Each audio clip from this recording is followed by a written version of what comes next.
Good morning, good afternoon, and good evening, everybody. Thank you for tuning in to another Supatease video, and we've got another monumental change coming to Dragonflight. As most of you already realize, if you are subscribed to the channel and watched my most recent videos, you will know that there have been a lot of changes to the core foundations of the game, and we are now moving into the tuning phase. So in today's update, we're going to be covering a lot of class and utility changes. We're covering some loot distribution changes, and we're discussing some set bonuses because it looks like set bonuses will be continuing forward into Dragonflight. This is something that was of a major concern to me, was that, they talked about wanting to do set bonuses, but now it seemed like maybe there might not be enough time. And in this recent round, Arcane set bonuses came through with Arcane Blast critical strike chance increased by 5% per Arcane charge, and Explosion critical strike chance increased by 3% per charge. So that's like 20%. When Arcane Blast or Arcane Explosion critically strikes at least one target, the critical strike chance of your next barrage is increased by 10%, stacking up to 4 times. So this is going to make Arcane Mage do some really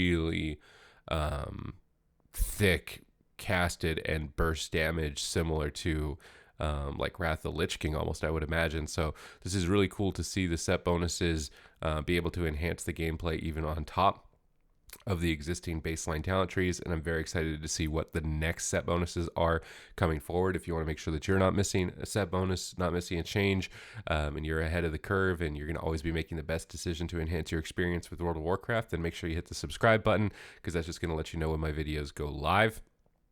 And I am also working with a long-term goal of trying to get to 100,000 subscribers, and would greatly appreciate your support along the way. The next big change that's coming in is a change to group loot. So it seemed like they were very, what's the word? I want to say stubborn, but I don't know if that's the appropriate word, but unwilling to move away from personal loot. But they've revealed that the Vault of the Incarnates will exclusively use group loot with no option for personal loot. Blizzard is looking into feedback to improve the system.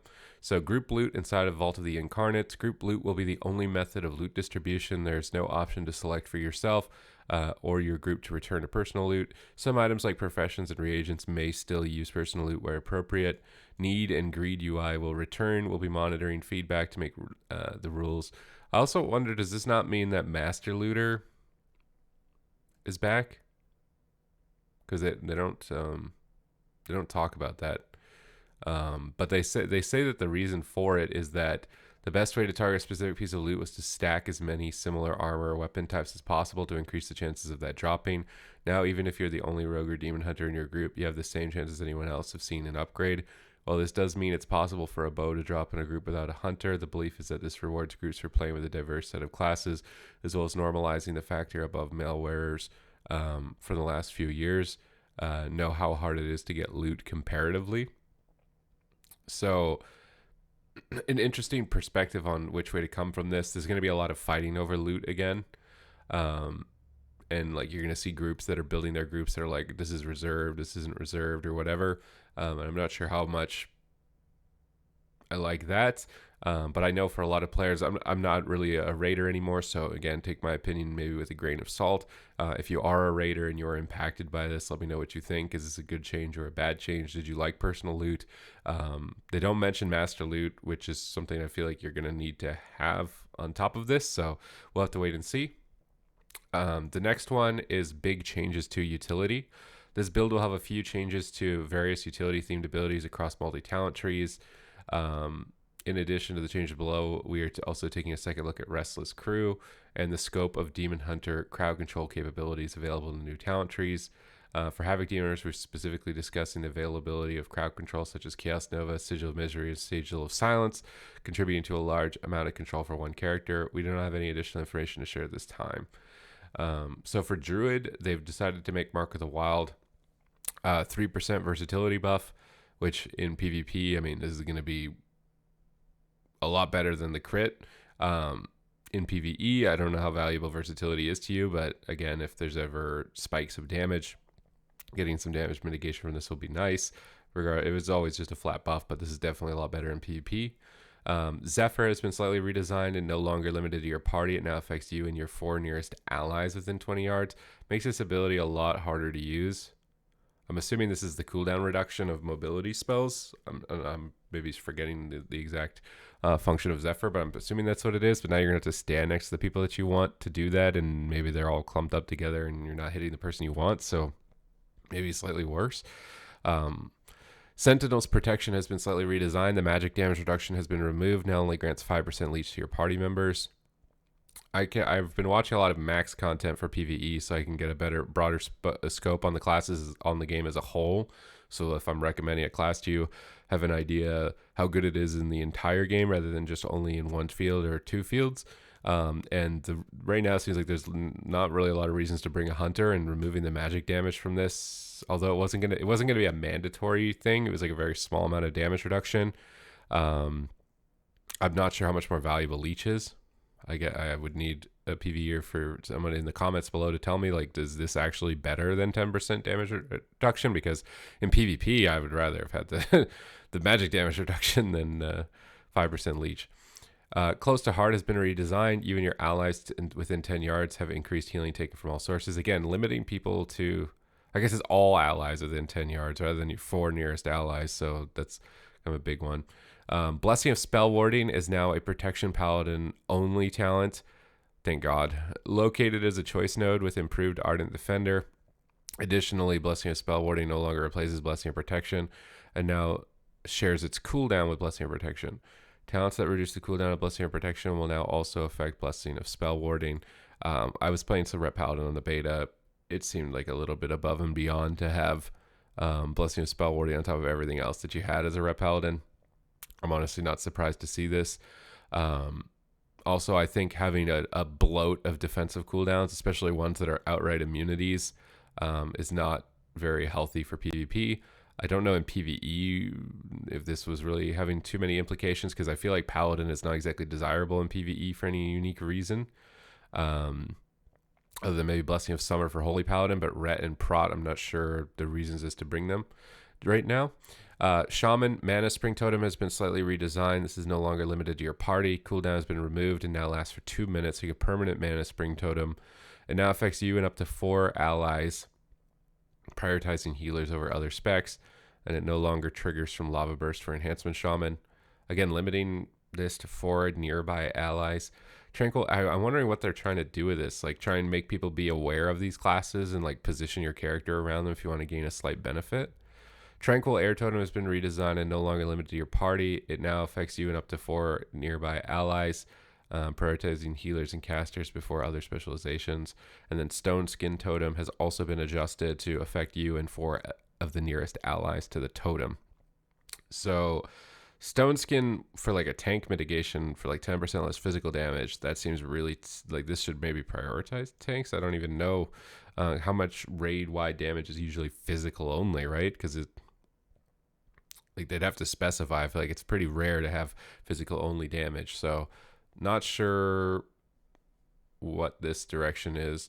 Maybe these abilities would just be too overpowered if they were raid wide, like 10% physical damage for the whole raid or mana regeneration for the whole raid is too much. So this is their attempt at like not having you to like force build a group, you know, like TBC where the Shaman had to be in a group with all the other mana classes.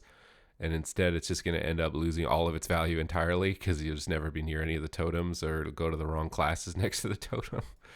I mean, it just seems a bit strange to try and maybe do that for this reason. And now we've got the class changes. And the one big discussion point that they talked about, and that I'm going to talk about in this video, was for Demon Hunters. So, like, right now, I think they have like a 7-second silence, like 6 seconds total or 7 seconds total of stun lock, imprisonment on top of that. Like, they have the most crowd control of any class, I think, in the game, that you can just like power somebody down with, on top of already like an insane kit from their baseline talents, with Fodder to Flame and the Hunt and stuff like that. So I'm honestly not going to be surprised if we see nerfs to things like this for their sigils, for their silence. They fear too, like they're definitely the biggest winner when it comes to crowd control. And they talk about things like now increases the effects by 2 seconds. I'm not sure if that's down from something. I'm assuming it's got to be down from something, because if it wasn't, then I don't know why they just increased their silence by even more. The biggest update when it comes to classes is the Moonkin one, and I'm going to be covering that hopefully when I'm not as sick. And thank you for those putting up with my nasally sound. It is actually taking a lot for me to be able to talk through this whole video right now because I am still sick. But this update was so huge, and it's been a few days, and I've really missed making a video. So the biggest change in these class ones when it comes to tuning that was for me that we didn't even talk about from the last one was for Rogue. One of the biggest ones is that Shadow Dance baseline for other than subtlety is going to be reduced. It's only going to be a 6-second Shadow Dance, reducing its value significantly.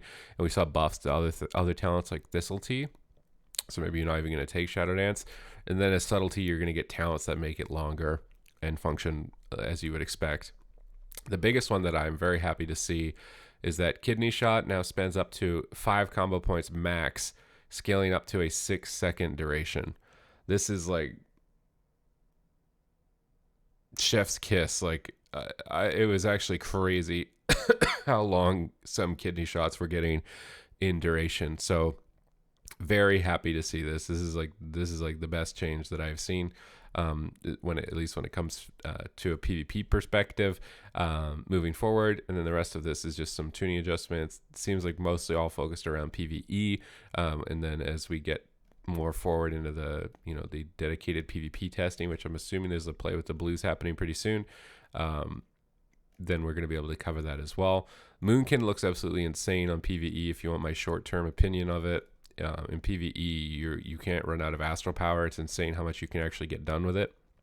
In PvP, it seems like they already anticipated it being overpowered and probably applied some sort of PvP modifiers on it, because even at like 6 stacks of Starfall, my Starfall doesn't move enemy players' health. I was really disappointed with that.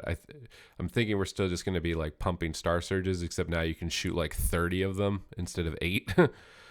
is the main difference that I've noticed so far as a short summary.